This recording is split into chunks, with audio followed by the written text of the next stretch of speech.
printer, yung may arrow. Tanggalin ang spring. Yun po.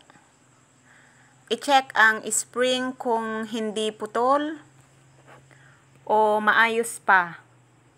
Kung putol po, kailangan pong ayusin yung spring. Linisin.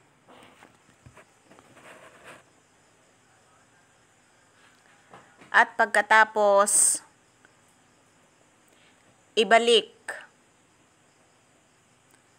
sa dating ayos.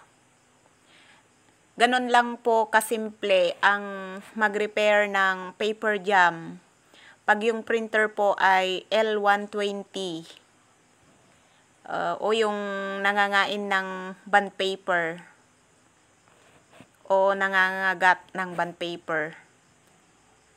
Sana po nakatulong. Hanggang sa muli po. Salamat sa panunood.